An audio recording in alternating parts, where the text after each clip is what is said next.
मामला बड़ा गंभीर है, गंभीर इतना कि सीधे प्रधानमंत्री मोदी तक अगर ये खबर जाएगी तो उत्तराखंड में हड़कंप मचना लाजमी है।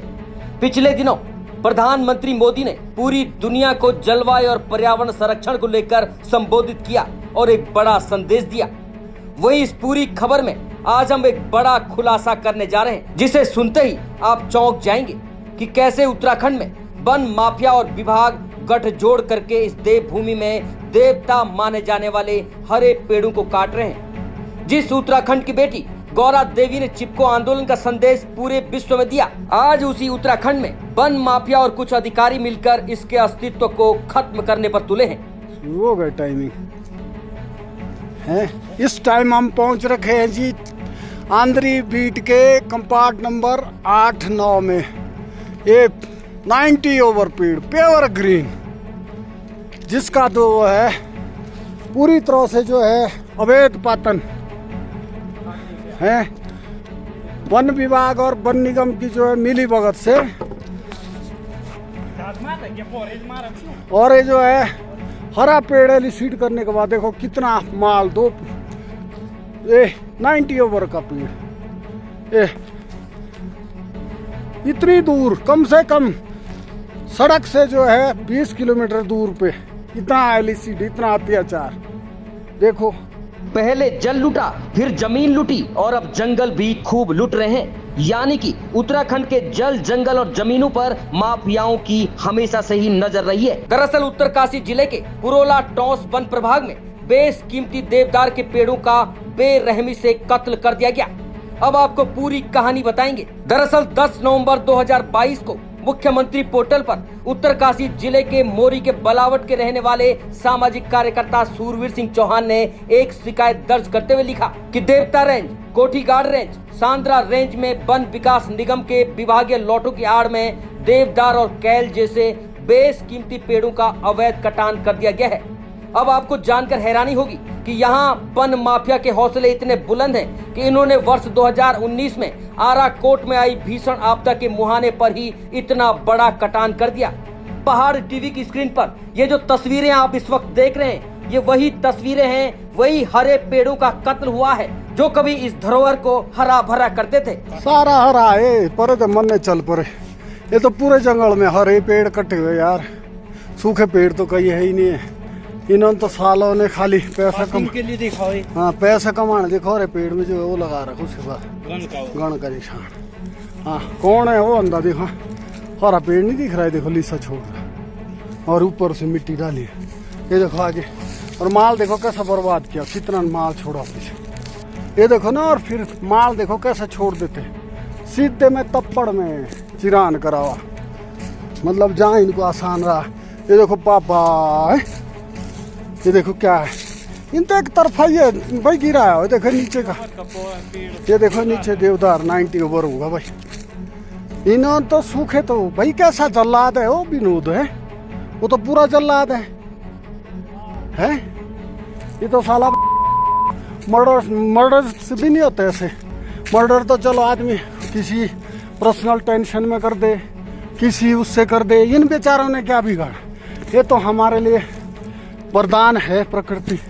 एक तरफ से पूरा जंगल हड़क खत्म करा और जो सूखे पेड़ खड़े रहिए छोड़े।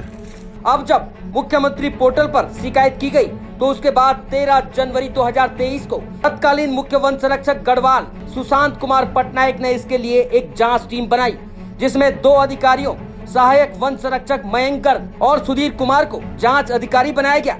जांच टीम गठित होते ही 17 जनवरी 2023 को टॉस वन प्रभाग के उप वन संरक्षक सुबोध काला ने एक पत्र के माध्यम से बताया कि यहां प्राथमिक जांच में 37 देवदार के पेड़ों का अवैध पतान हुआ है और वन निगम पर जहां उन्होंने 9,18,000 रुपए का जुर्माना लगाया। साथ ही साथ वन निगम द्वारा यहां जारी लॉटों के लिए पेड़ों को काटने के लिए अधिकृत किए गए विनोद कुमार, प्रमोद सिंह और विनोद सिंह रावत को विभाग सहित दोषी माना।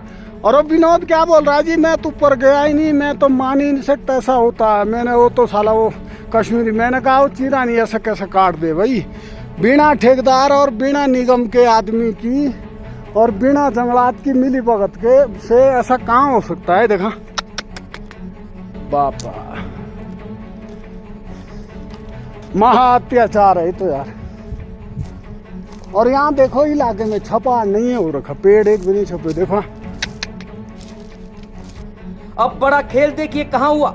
एक तरफ उप वन संरक्षक सुबोध काला ने इनको दोषी माना, वहीं इन्होंने ही 1 जून 2023 को एक पत्र जारी करते हुए लिखा कि तीनों आरोपियों विनोद कुमार, प्रमोद सिंह और विनोद सिंह के द्वारा अवैध कटान के संबंध में वन क्षेत्र अधिकारी देवता और कोटीगाड़ रेंज से सूचना मांगी गई थी, जिससे स्पष्ट हुआ कि इन व्यक्तियों के विरुद्ध रेंज स्तर से वन अपराध संबंधी कोई कार्रवाई नहीं की गई है। वाह उप वन संरक्षक साहब, क्या बड़ा खेल खेला है। एक तरफ इनको दोषी मानते हो, वहीं बरी भी कर देते हो। आपने तो पूर्व में बैठी जांच की भी धज्जियां उड़ा दी।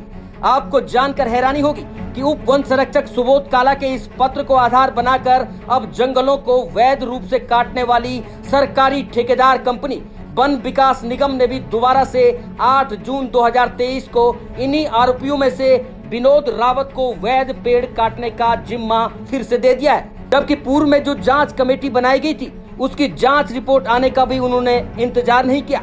वाह, उत्तराखंड में अधिकारी और माफियाओं की गठजोड़ का कोई तोड़ नहीं है।